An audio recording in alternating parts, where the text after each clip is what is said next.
297. We better think about getting in the LEM or using the LEM systems. I'd say this is as serious a situation as we have ever had in manned spaceflight.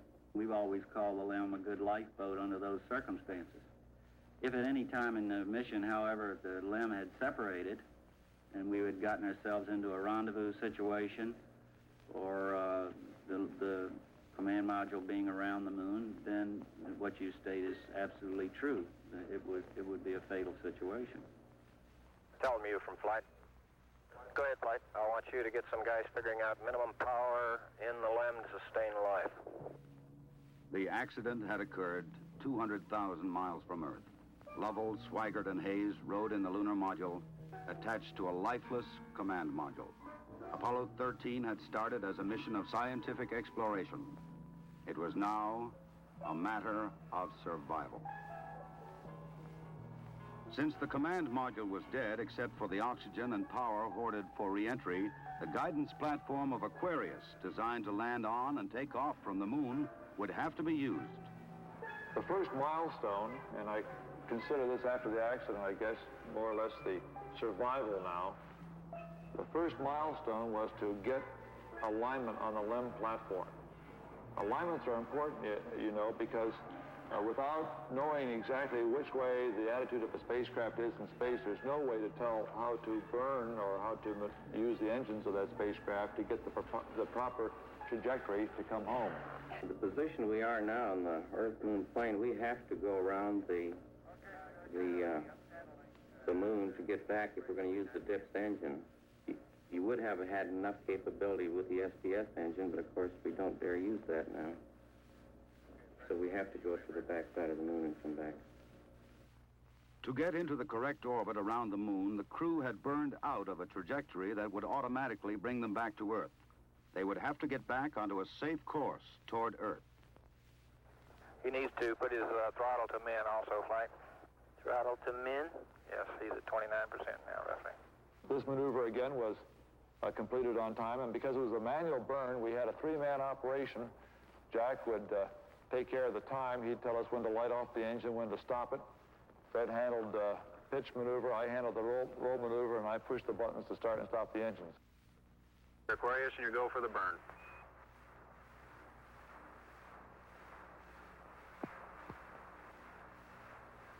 %. Okay, Aquarius, you're looking good. Auto shutdown. The first problem was solved. They were back on the path to Earth. But there were many other problems to be solved.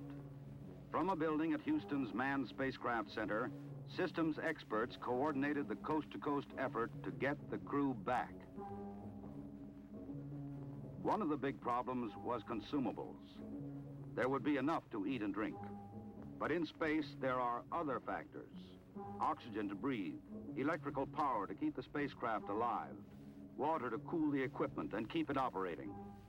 What we'll be doing till we get them back on the water is concentrating on everything that is their lives are dependent upon at the moment rather than worrying about the accident, because there's nothing we can do about that now. It appears at the present time that everything is under control and that we have a safe situation at the moment. Hey, I want to say you guys are doing real good work.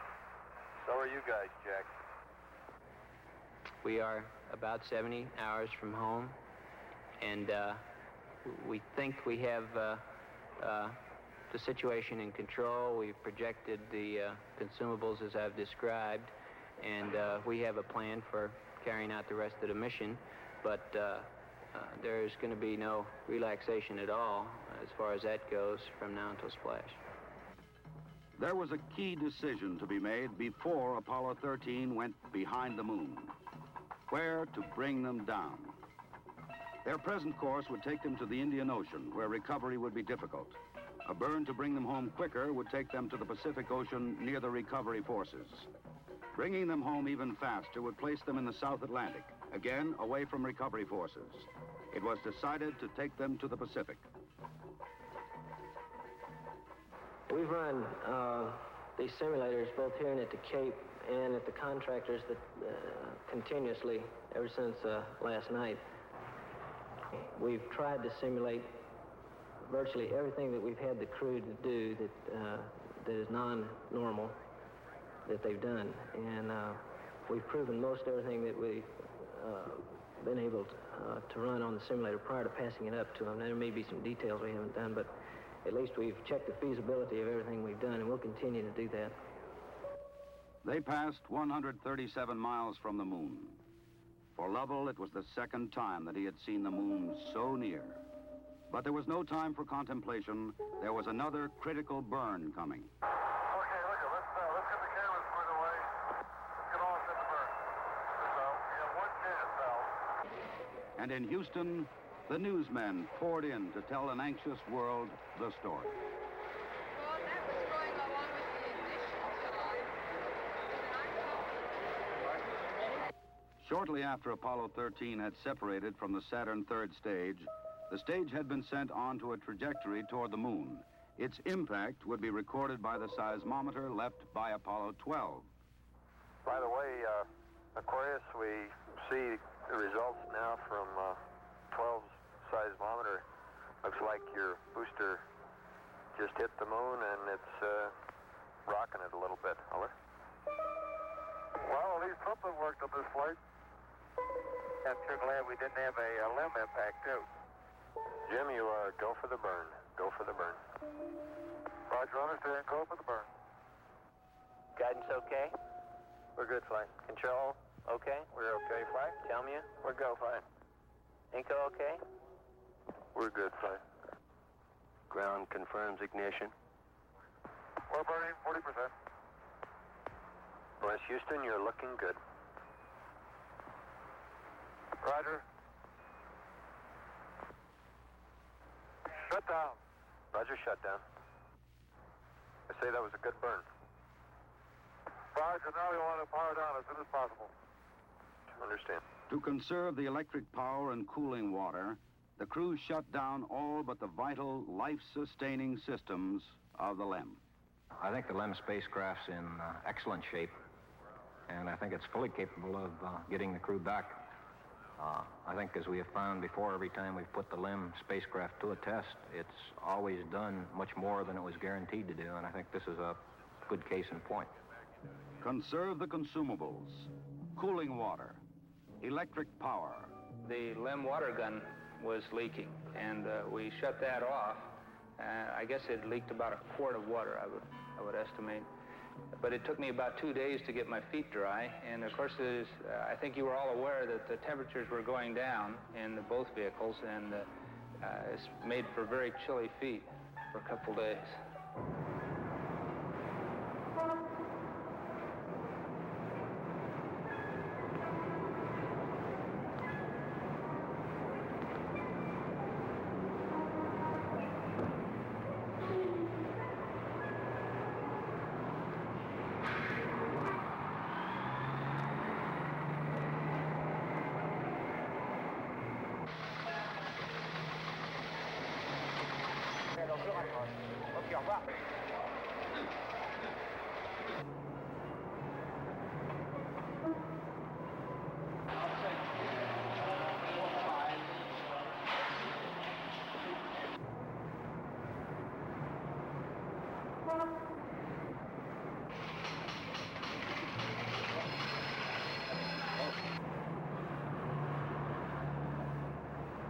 Lord, your astronauts will come back safe.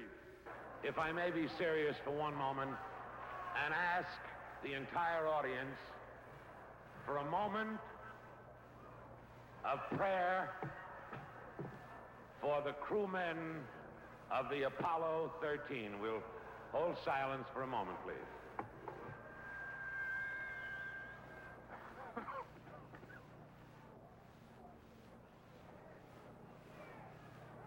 RCS-A stands at 62% and B at 62%. I see we've gone a hell of a long time without any sleep. We're going to have to start thinking about getting people back to sleep again because I didn't have any sleep last night at all. Command module just slowly kept going down in temperature until I think just prior to reentry, it was down to about 38 degrees.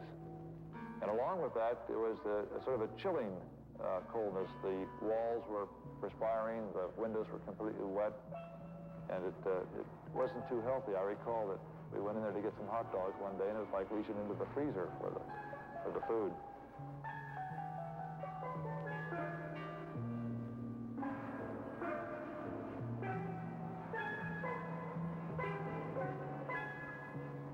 If you want my opinion on how they handled the situation when it happened, they handled it exactly like we'd expect them to.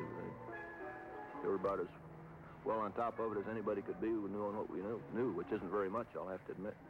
But I think they did everything right within the knowledge that was available to us in a timely fashion, which is what all we expect of them. I think they did a beautiful job of it. We actually had a third little sleep restraint, which Fred then put on and buttoned up and kept a little bit warm. The astronauts faced another problem, their own exhaled breath. The lithium hydroxide chemical to take carbon dioxide out of the air was not sufficient in the lunar module. They would have to adapt the canisters from the command module to fit the hoses in the LEM. On the ground, an adapter was fashioned from materials the crew had available in the LEM. Cardboard from a checklist, plastic bags, and tape. After checkout in an environmental chamber, the directions for construction were sent up to Aquarius. At this point in time, I think the partial pressure of carbon dioxide was reading about 15 millimeters.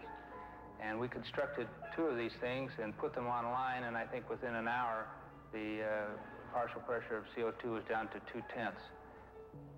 So you see that survival now became one of initiative and ingenuity, and it was one which the ground continually helped us along. We had all kinds of people on the ground trying to think of ways of extending our lifetime. There would be still another burn, a mid-course correction to get Apollo 13 into the narrow corridor through the atmosphere for a safe return to Earth. We're at burn attitude, flight. Knowledge. Ignition.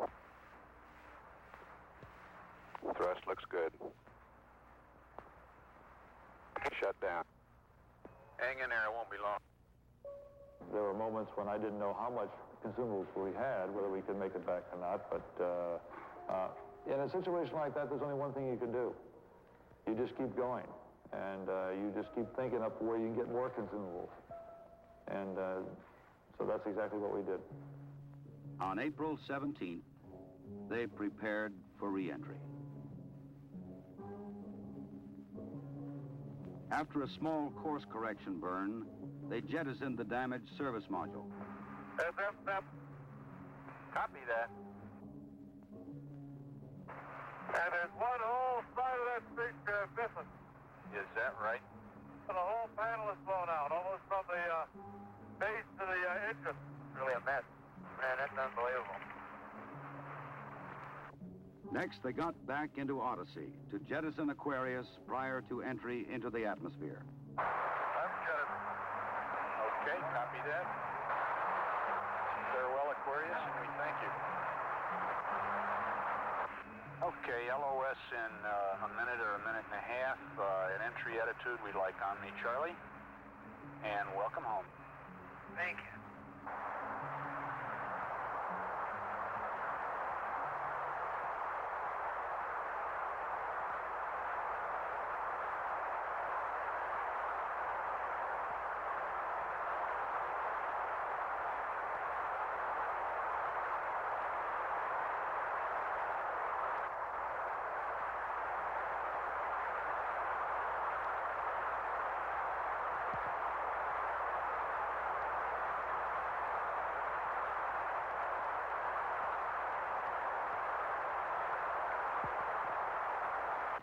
Odyssey Houston standing by, over.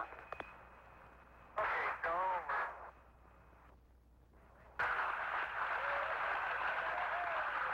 Odyssey Houston, we show you on the mains. It really looks great. Apollo 13, this is recovery, over. They're going through 5,000. Roger, Apollo 13, this is recovery, and your chutes look good.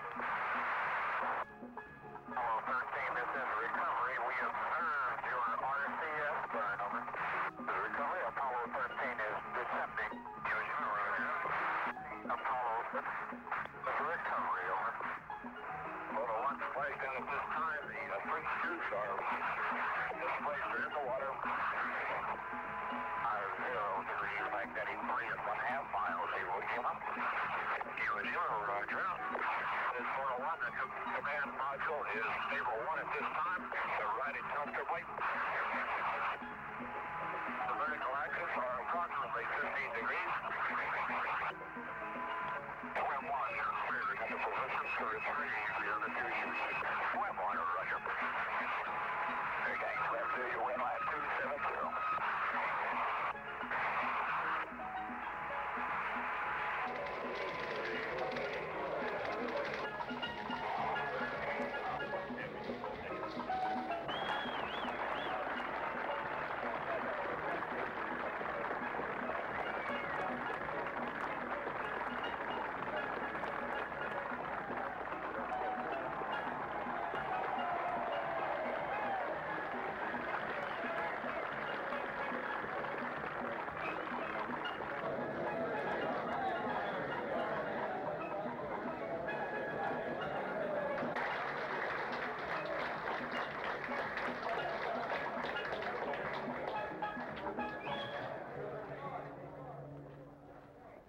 I recall, Captain, that when I spoke to you on the phone, you said that you regretted that you were unable to complete your mission.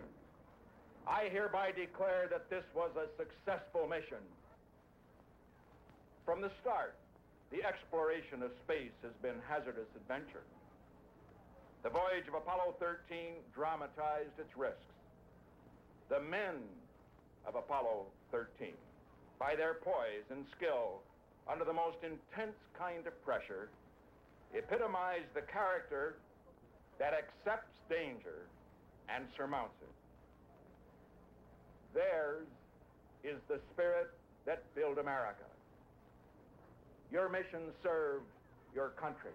It served to remind us all of our proud heritage of a nation, to remind us that in this age of technicians and scientific marvels, that the individual still counts, that in a crisis, the character of a man or of men will make the difference. GNC. Go. Surgeon. Go. Procedures. Go. AFD. Go. Network. Go. Computer soup. Go.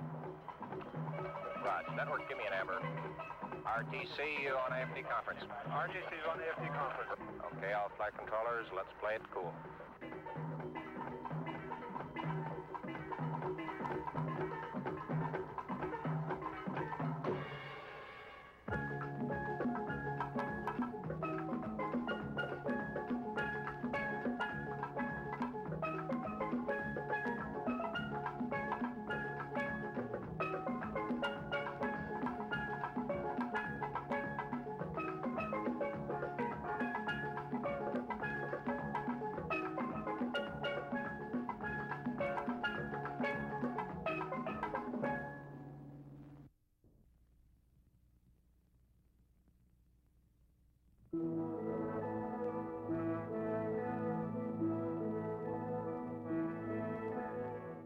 "5 miles above the moon, Dave Scott and Jim Irwin looked out the window of their lunar module down toward Al Warden in the command module, which had completed its separation maneuver.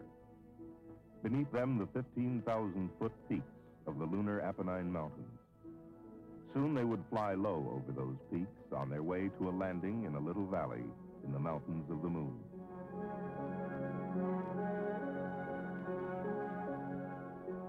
Coming up on pitch over. 64. Okay. We have LPD. LPD. Coming right. Out their window, they could see the sinuous meanderings of the lunar canyon known as Hadley Rill as they brought their lunar module, call sign Falcon, toward its landing, and the beginning of what would be one of the most significant chapters in the history of scientific exploration. 9% fuel. 200, minus 11.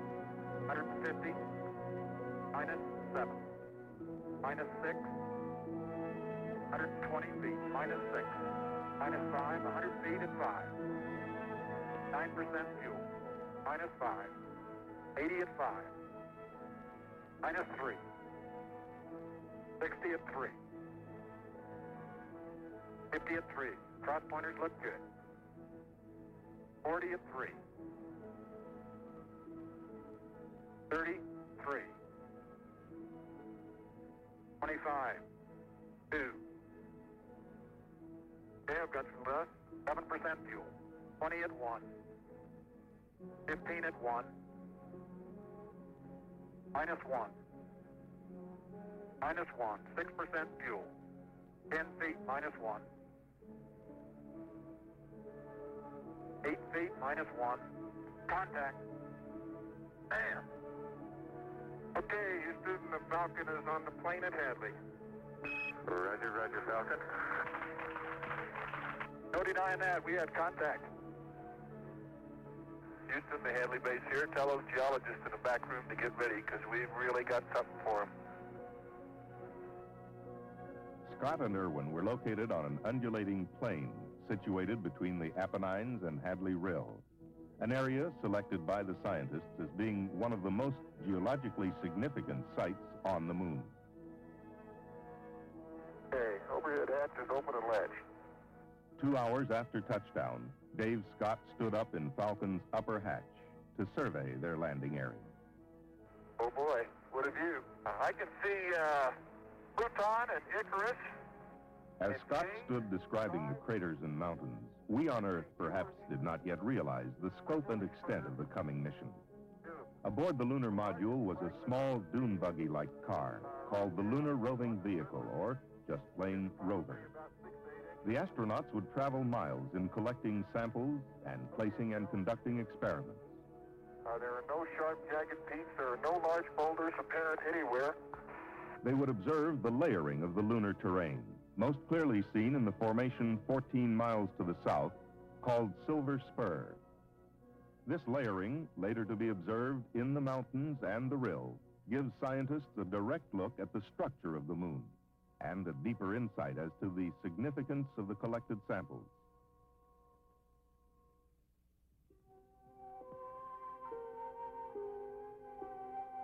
The journey of Apollo 15 had begun 4 days earlier, July 26, 1971. The crew, Dave Scott, spacecraft commander and veteran of Gemini 8 and Apollo 9. Jim Irwin, lunar module pilot, who would explore Hadley Rill and the Apennine front with Scott. Al Warden, command module pilot, who would remain in lunar orbit operating an extensive array of cameras and experiments and making observations, which, when coupled with the surface work of Scott and Irwin, would give the most comprehensive picture of the moon's structure and history ever achieved.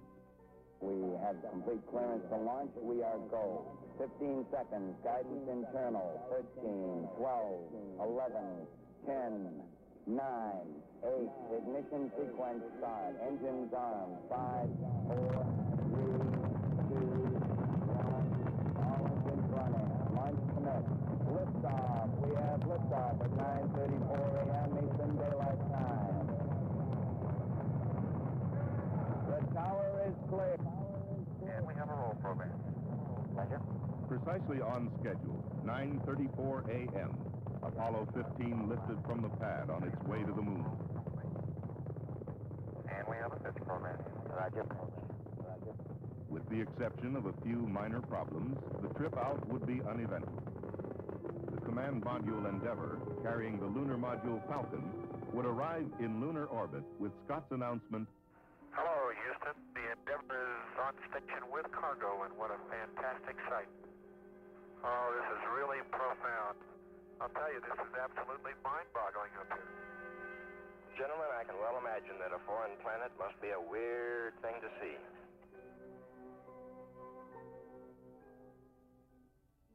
July 31st. After a night's rest, Dave Scott descended into the lunar morning.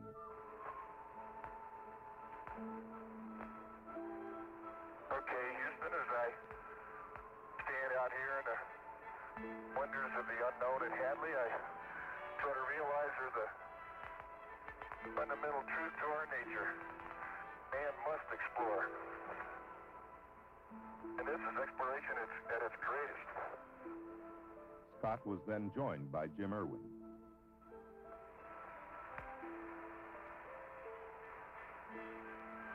Oh, boy, it's beautiful out here. Reminds me of Sun Valley. Their first job was to get the lunar roving vehicle out of its storage bay. Looks like she's coming down okay. Oh. Hey, can you pull it out a little bit, Jim? About that. That looks good. Boy, is this dirt soft. Like soft powder snow. Next, the astronauts tried out the rover. During this test drive, one failure showed up. The rover was designed to steer through both its front and rear wheels. I don't have any front steering, Joe. Like this rear steering, Dave. Yeah. In use, the absence of front wheel steering would hardly be noticed. Then they loaded the equipment they would need for their geological survey and boarded the rover for their first exploration. Okay, we're moving forward, Joe. Roger. They were headed toward St. George Crater, located on a mountain slope above Hadley Rill to the south of the landing site.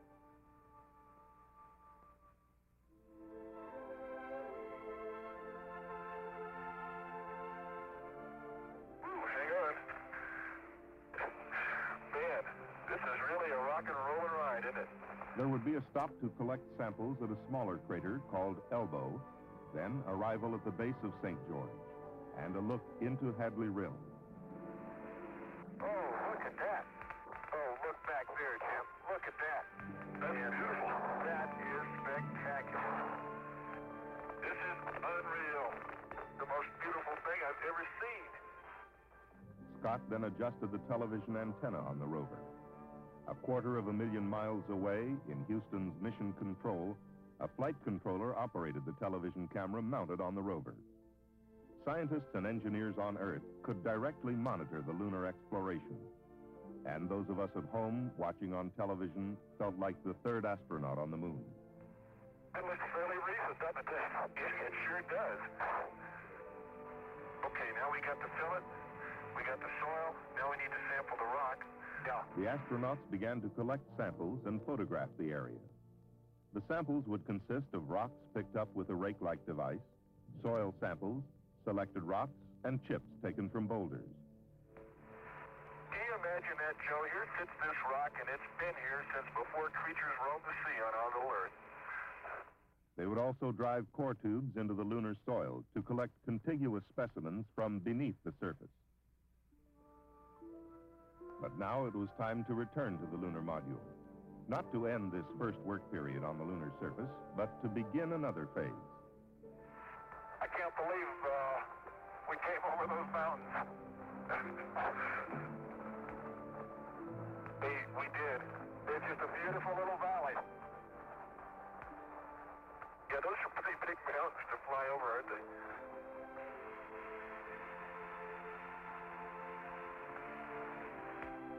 After returning to the LEM to load equipment, they moved to a nearby location to set up a science station similar to those left on previous missions. With the establishment of these experiments, a network of scientific stations was achieved which would allow triangulation of events and give us the ability to locate precisely the origin of lunar events. As they worked, one of their instructions was to throw the packings as far as possible from the site. Dave Scott. I'll give you a demonstration here, Joe. Roger. Right on. Here it goes. Spectacular demonstration. Oh, well. Enough of that. Lovely. What was that a demonstration of, by the way? It started out to be of gravity, and it wound up being of centrifugal force, I think. Using an electric drill, Scott sank a tube into the lunar soil, into which a probe would be placed to measure heat flow in the lunar material. The difficulty in drilling would delay placement of the second probe until the next day.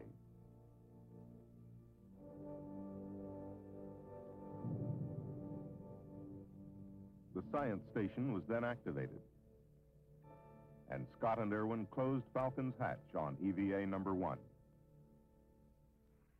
Tsiolkovsky is big enough so that you do get some, at least optical impressions of the central peak being higher than the ridges, but I think it's just because the basin is 60 miles above the moon, Al Warden orbited in the command module Endeavour, operating experiments, his observations adding to the wealth of scientific data already accumulated.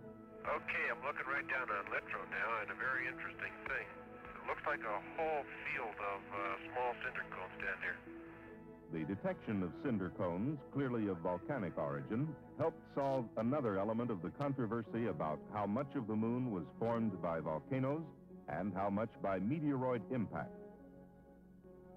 Warden was operating a series of experiments in the scientific instrument module. These included a mapping camera to shoot lunar features and simultaneously the star field for accurate location of these features, a panoramic camera, a laser altimeter for accurate topographical mapping, and a series of experiments to analyze the chemical makeup of the lunar crust. In the estimation of a number of scientists, this orbital research station would provide the most important information collected during the mission. Down the ladder to the plains of Hadley. August 1st, Scott and Irwin prepared for their second day on the moon. And as Scott checked the inoperative forward steering of the rover, You know what I bet you did last night, Joe? You let some of those Marshall guys come up here and fix it, didn't you? It works, Dave? Yes, sir. It's working, my friend. Beautiful. their destination was the base of the Apennine Front. Here they hoped to find some of the basic substance of the lunar highlands. As we drive up sun here, I can see Mount Hadley, and the linear patterns in it are really remarkable. Then they began the physical sampling of the Apennine Front, stopping at 4 craters in their traverse. Oh, boy. It's a nice little crater, isn't it? It sure is. Okay, Jimmy, let's go to work. Roger. Look at that. Almost see twinning in there. Guess what we just found? I think we found what we came for. Crystal and rock, huh? Yes, sir. You better believe it. To the untrained eye, it looked like just another rock. But its large crystals, formed in pairs called twinning, showed it to be a section of primal lunar crust, formed during the earliest history of the solar system, not obliterated by billions of years of impacts and lava flows. It was a key to many mysteries. Was the early lunar crust molten? Why differences in color and density between the highlands and lowlands? Nicknamed the Genesis Rock, it stands as a major clue in unraveling the formative processes of the moon, the Earth,